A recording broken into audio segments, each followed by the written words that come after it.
Voilà, bienvenue à tous dans cette édition de journal sur Nyota Télévision. Mesdames et messieurs, voici les principaux titres de l'actualité de ce jour. Au sommaire de ce journal, le lancement officiel des épreuves préliminaires de l'Exeta 2019-2020 sur toute l'étendue de la République démocratique du Congo. La province du Haut-Katanga a aligné 60 000 candidats finalistes des humanités pour cette édition. À suivre également dans ce journal, la cérémonie d'au revoir en mémoire de Jackson Muleka. Un vibrant hommage lui a été rendu au temple de Badiangwena le week-end dernier. Vous l'avez suivi dans le sommaire. À l'enseignement primaire, secondaire et technique, les finalistes des humanités ont commencé les épreuves préliminaires de l'Exeta 2019-2020 ce lundi 31 août 2020 pour la province du Haut-Katanga. Le lancement officiel a eu lieu dans 2 centres de Lubumbashi, une cérémonie présidée simultanément par le ministre provincial de l'enseignement, il s'agit de Koalis Mwamba, ainsi que l'inspecteur principal provincial de l'enseignement. Suivez. C'est en présence des autorités scolaires, les responsables de l'éducation en province et les finalistes que le lancement officiel des préliminaires a eu lieu dans ces centres. Des allocutions ont été faites notamment par l'inspecteur principal provincial de l'EPST, Nicolas Nyangebizi, qui a rappelé le calendrier de la suite des épreuves. Du 2 au 3, vous serez soumis à l'oral de français pour les options générales, l'enseignement général je veux dire, et par les épreuves de défense de rapport de stage, par les options techniques, particulièrement la commerciale gestion, le vétérinaire et agriculture. C'est donc une chance pour vous, une chance pour nous et une lueur d'espoir pour dire que le meilleur lauréat partira de ce centre de Christ Novique. C'est notre espoir. Les malles ont été ouvertes en présence de tous. Dans son speech, le ministre de l'Enseignement, Koalis Mwamba, a remercié les autorités tant nationales que provinciales pour la reprise apaisée de cours après l'état d'urgence sanitaire.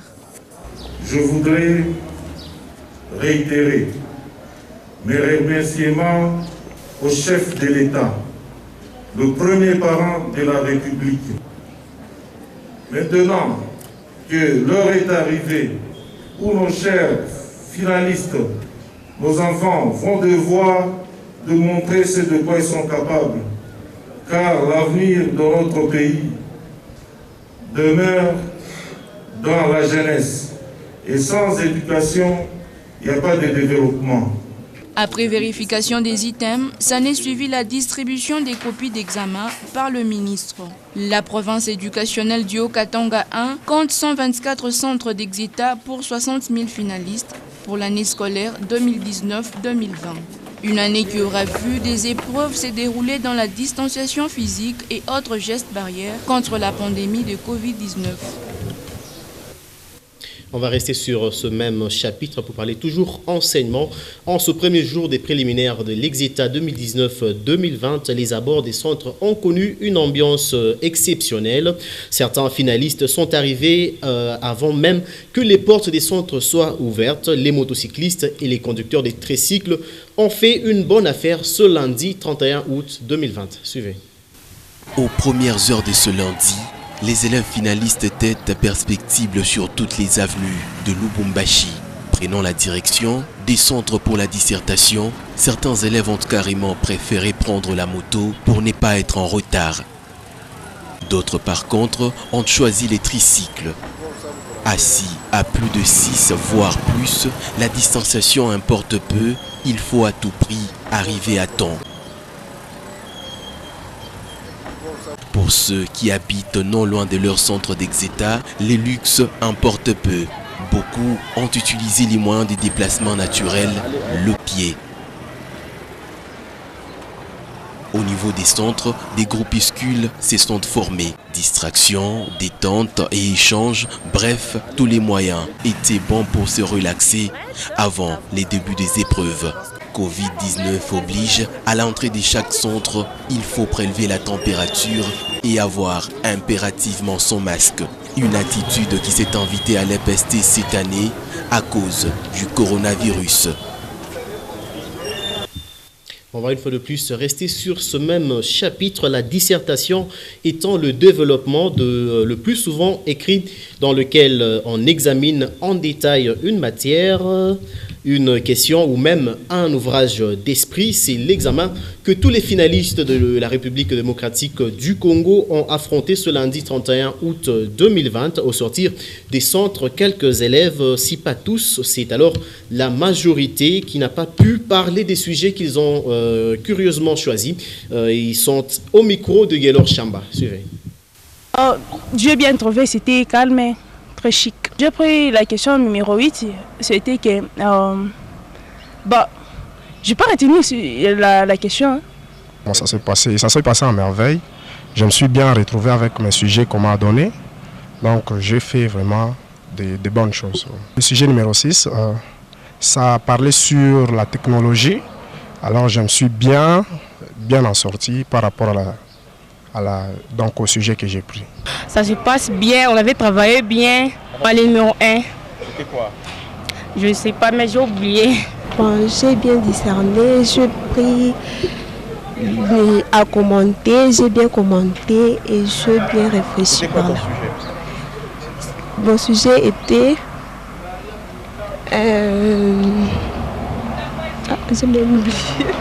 L'examen était bien passé. Le sujet était très facile. Le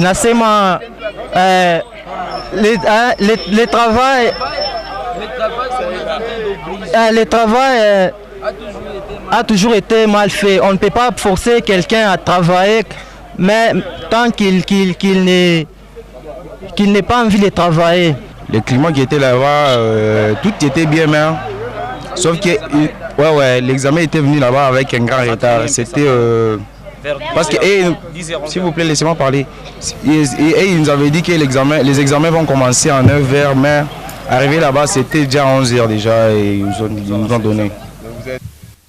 Voilà, c'était là un élément de Guélor Chamba qui a rencontré quelques finalistes au sortir des centres d'examen pour la dissertation. On va changer de chapitre à présent pour parler insécurité à Lubumbashi. Au quartier industriel, une maison a été visitée par des bandits la nuit du samedi 29 au dimanche 30 août 2020. Pas de perte en vies humaines à signaler dans ce énième cambriolage dans la ville de Lubumbashi.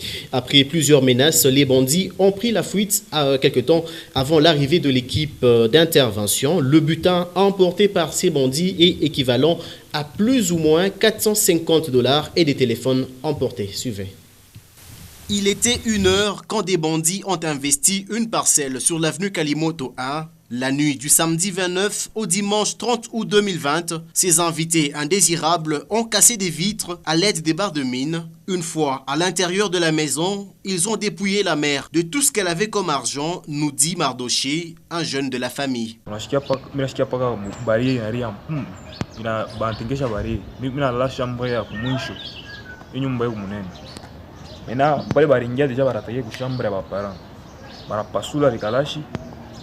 Pourquoi pas maman, mais papa ya choué mo. Pale bari pika vile, banamlomba déjà massacre le kwa kunani ku portemanteau. C'est le massacre kule. Munini, asa muna kini. Alikuwa na portefeuille, anabatupia portefeuille mpaka $450.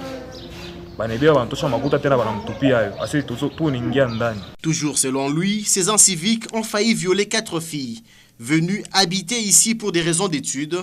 Kuingia hapa, banenda mushambra bafi. Banabanyanganya ma telefone baya masaka banamwanga chini makuta ma transport alikuwa hapa wale watu wanatokea mkatuba anasema sema muongeze makuta mama anasema no mishina na makuta shina makuta nyingine ya kuongeza sasa kwa msato na viola bafi ndio muongeze makuta pale mbele tuna bila tutebefanya ndio mtongeza makuta. Exceptionnellement, les secours sont arrivés quelque temps après pour intervenir. Comme on le voit sur ces images filmées par les victimes du vol, l'équipe d'intervention a fait le constat des dégâts matériels quelques minutes après le départ des bandits.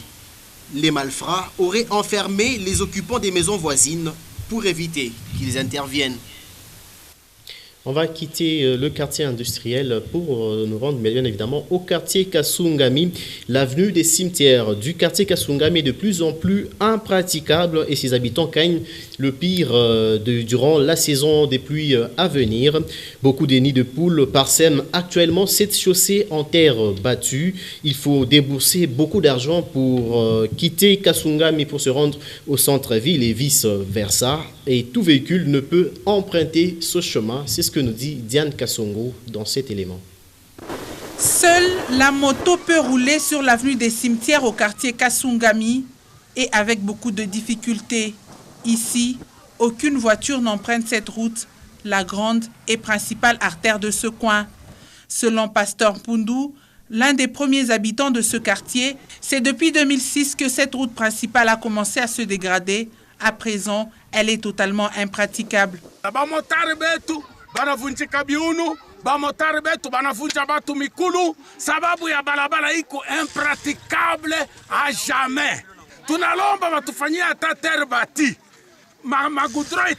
Le pire s'observe durant la saison pluvieuse. Toutes les activités du coin sont paralysées durant cette période. Deux fois, les élèves ne se rendent pas à l'école, affirment les habitants de Kasungami.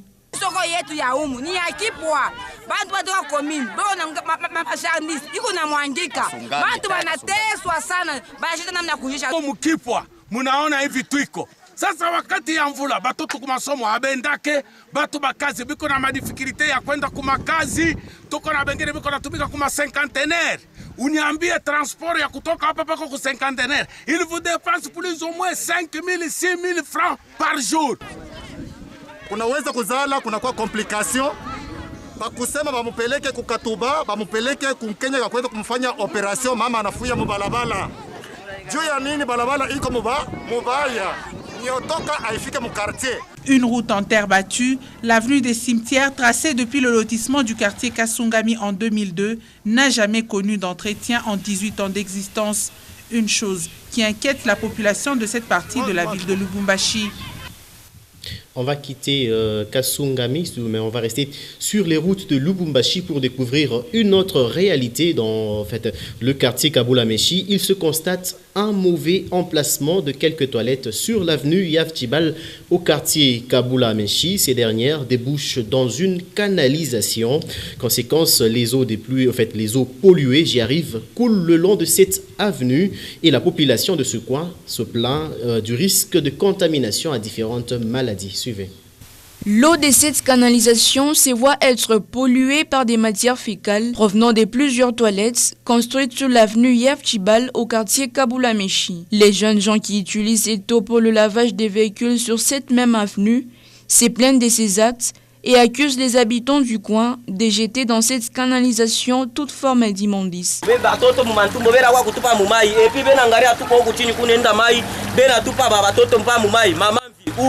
Mapoya mikoyo paka umu binini mango ya manini paka umu sasa shi tutafaje bene tupapa malali hapa wale benegala hapa kwa pembeni bondo beo na permettre kuongeza tena buchafu ile buchafu le tange bene itupa hapo ifashi na po bantu bena fanyishia hapo kazi kama bantu bena fa hapo kazi njoo kusema abeji retrouver ko kenyeka kadogo pale mais bondo na buchafu hapa alors ce n'est pas bien kwa buchafu mamambo hivi.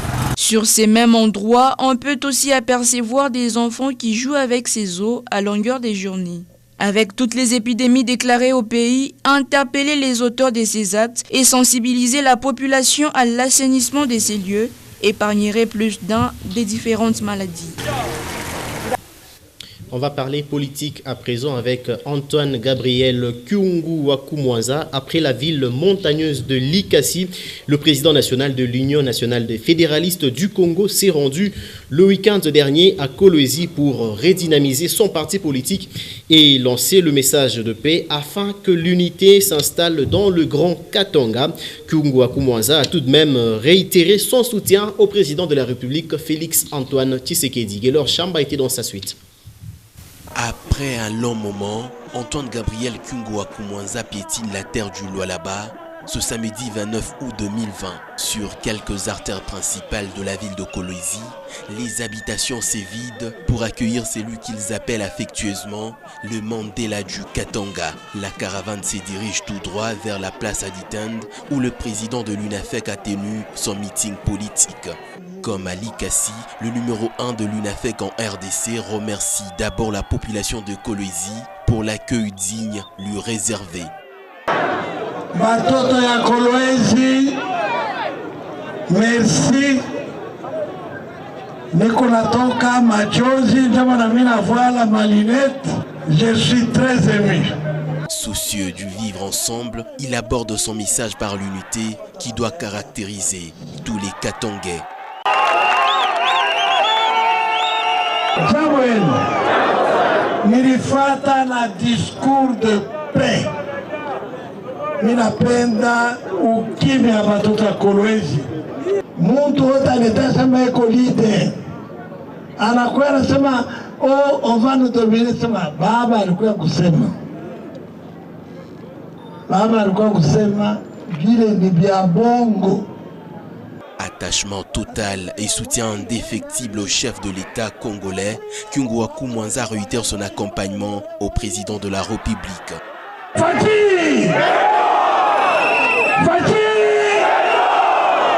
Félix, il n'y a qu'une priorité, c'est donner du travail aux jeunes. Depuis que Félix est là,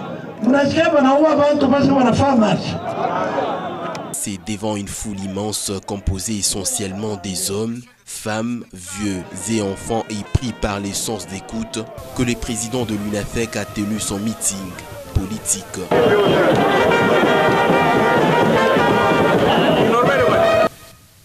On va parler sport dans ce journal. C'est une première dans l'histoire du tout-puissant Mazembe Anglebert. Une cérémonie en l'honneur d'un joueur avant son départ pour un autre club, Jackson Muleka, avant son voyage pour la Belgique prévu avant la fin de cette semaine, était au stade le samedi dernier. À l'occasion, des maillots et avec des autographes ont été vendus en nombre considérable. Pascal Mwangala sur les images de Michel Olela. Suivez. Jackson Muleka qui parafle les maillots de Mazembe avec son nom, un exercice plutôt inhabituel pour le jeune attaquant congolais. Le club de Lubumbashi tenait pourtant à cette cérémonie organisée au stade Kamalondo le samedi 29 août 2020. Une manière pour l'équipe chère à Moïse Katumbi de dire au revoir à son meilleur buteur des 2 dernières saisons. Hervé, un fervent supporter des Corbeaux, ne pouvait louper cette cérémonie. Bon, c'est une bonne politique parce que, vous savez, il faudrait quand même encourager ceux qui ont un bon parcours, puis pour aussi décourager, comme nous avons connu le cas de le Malango et autres là, et pour décourager cette pratique-là et puis encourager notre jeune frère aussi. Que des bons souvenirs sur le désormais joueur du Standard de Liège résonnent encore dans les têtes de supporters de Mazembe qui ont posé pour certains aux côtés de leur star, maillot en main. C'est un garçon d'abord discipliné. Il sait comment se comporter avec ses prochains, avec les autres camarades. Abeta babi moko ngai kutuelela ngai donc babi moko garder moko atala babi ekotindeni. Comme il est parti, il a eu la bénédiction de notre chairman et que nous souhaitons, quand il ira là-bas, c'est pour vendre l'image de Mazembe. Des qualités d'homme qui contrastent avec le comportement du produit de l'école de foot Katumbi en dehors de terrain. Toujours aussi timide et discret, Jackson Muleka, une étoile montante, une carrière qui promet pour beaucoup des supporters de Mazembe. Le transfert au Standard de Liège inaugure une nouvelle page d'histoire de ce jeune attaquant RD congolais, une longue aventure professionnelle. Sport toujours avec le même club TP Mazembe, plusieurs fois champion du Congo. Le stade de TP Mazembe de la ferme Futuka a été désinfecté en marge de la reprise des activités sportives. Suivez. Cuisine, réfectoire, dortoir, sanitaire et même l'aire des jeux des terrains, tout le centre de formation de Futuka a été désinfecté le week-end. Selon le médecin du tout-puissant Mazembe, le docteur Kazadi, Cette opération entre dans le programme du staff technique. Bon, ici à Futuka, on est venu parce qu'avec les coachs, le coach Dragan avec tout son staff technique, ils ont prévu un internement de quelques jours. C'est à eux de décider le timing. Mais alors pour cela, par rapport à la pandémie, il nous est demandé de sécuriser tous les joueurs. C'est dans ce programme de sécuriser tout le monde que nous sommes venus désinfecter tous les locaux qui vont héberger les joueurs et là où ils vont manger, ainsi que tout le staff. Voilà. D'ici peu, les corbeaux devraient passer à une autre vitesse de leur préparation. Heureusement, personne n'a de soucis de santé liés à la pandémie de l'heure. Tous les joueurs ont été testés et que jusque-là, nous n'avons aucun cas positif. Ce qui devrait encore plus favoriser la quiétude dans le groupe à la veille du démarrage de la saison sportive 2020-2021. Voilà, et puis cette nouvelle qui vient de nous parvenir, un accident de circulation vient de se produire au niveau du pont Kabula Menchi cette soirée. Guélor Chamba et Victoire Mwambaï, dites-nous qu'est-ce qui s'est passé finalement? Ce qu'il faut retenir Ben KMB et que c'est l'accident qui vient à peine de se produire ici sur la route Chinyama, l'avenue principale Chinyama qui mène vers le centre-ville de Lubumbashi. Donc au niveau de ces ponts qui relient la ville de Lubumbashi ainsi que le quartier Golf Plateau. Voilà, c'est à ce niveau que l'accident vient de se produire. Donc une voiture de marque Ford, une Carina des transports, par mauvaise manœuvre, il voulait se frotter et que la dame a paniqué. Elle a fini sa course juste là, à côté du pont. Selon les témoignages de plus d'un ici, au niveau du pont Kabula Menchi, et que c'est le manque de dos d'âne, le manque de casse-vitesse qui aurait encouragé, qui aurait provoqué cet accident parce que depuis la réouverture, depuis l'inauguration de ces ponts, les conducteurs, selon encore les témoignages, conduisent vraiment sans tenir compte du code de la route. Alors ils conduisent à vive allure sans pour autant tenir compte de dépassement, de priorité de gauche et de droite, ainsi de suite. Heureusement, cet accident n'a pas enregistré mort d'homme, il n'y a pas de blessés graves, hormis un motard qui a été blessé justement au niveau de la jambe et que son état serait jusque-là hors danger selon les témoignages qu'on a reçus ici sur place. Nous sommes ici au niveau du pont reliant les deux quartiers, Plateau Karavia et Kabula Menchi. Victoire Mwambaï, Guélor Chamba pour le compte de Nyota Radio et Télévision. Comme chaque jour, un père, voici la rubrique lue pour vous du quotidien d'information générale La République. Dans le numéro 1041 du journal La République paru à Kinshasa le lundi 31 août 2020, le confrère alerte sur le danger et les enjeux des milices devenues depuis un temps une pratique pour beaucoup des partis politiques. D'autres sujets tels que le très prochain documentaire sur la vie du docteur Mouyembe ont été traités. Pascal Mangala l'a lu pour vous.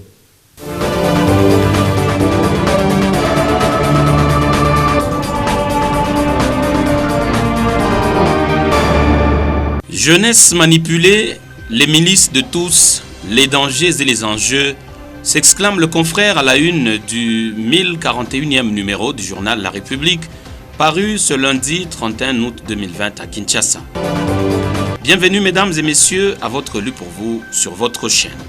Aux confrères de prévenir sur la page 12, ça bouillonne à travers le pays. Le ton est particulier à Kasumbalesa et à Kinshasa, où des jeunes se sont révélés virulents et prêts à l'être. Heureusement que les services de la police et de l'armée se sont montrés à la hauteur pour anticiper sur les conséquences fâcheuses de l'expression armée de ces éléments montés pour s'aimer la terreur.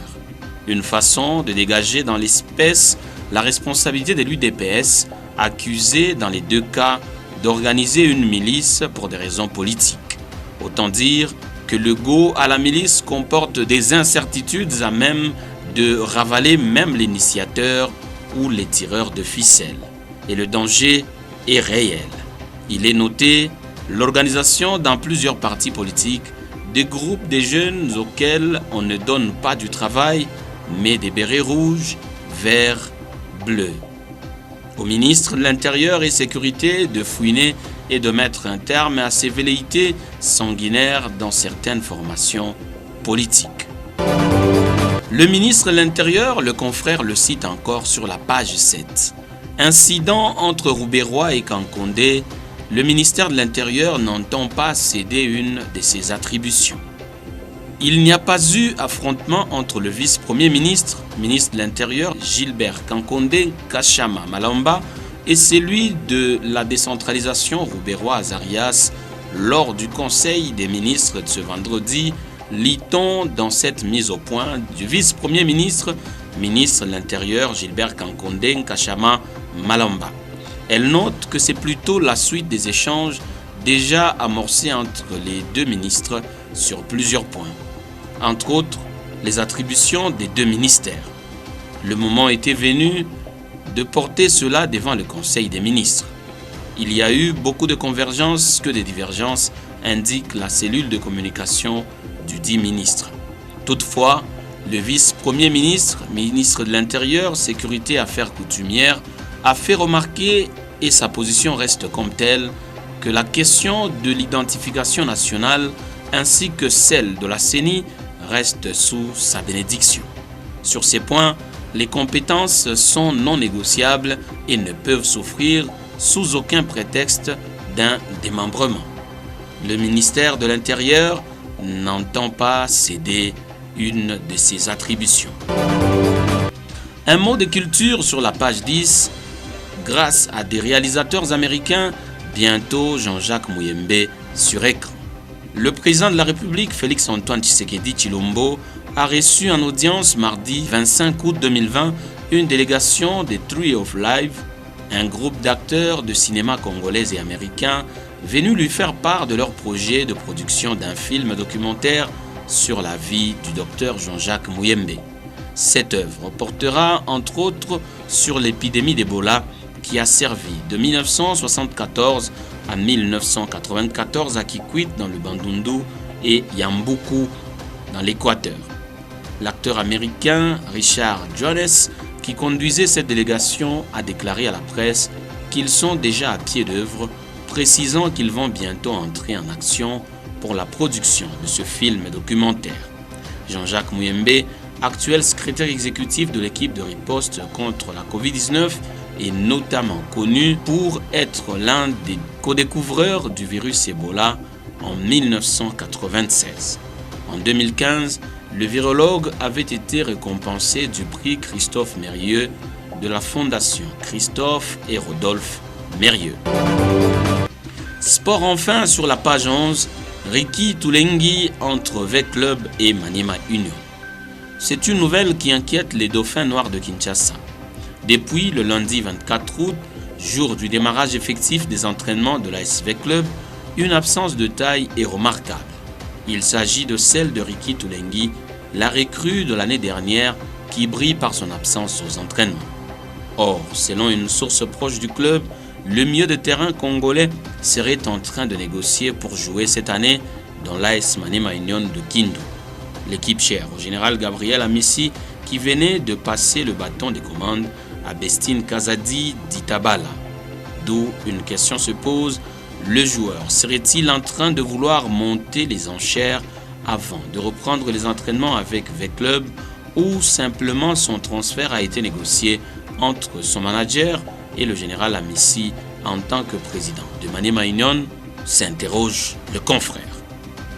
Vous n'êtes pas obligé de vous poser de questions sur l'existence du coronavirus. Respectez simplement les gestes barrières. Fin donc de celui pour vous, dont l'intégralité est à retrouver sur www.nyota.net. Merci à tous de l'avoir suivi et surtout, tâchez de quitter cette terre en l'ayant rendu un peu meilleur que vous ne l'aviez trouvé.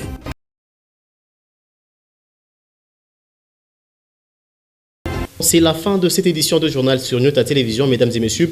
Nous vous disons sincèrement merci de choisir Nyota Télévision pour vous informer. Mon souhait reste celui de vous retrouver dans la prochaine édition.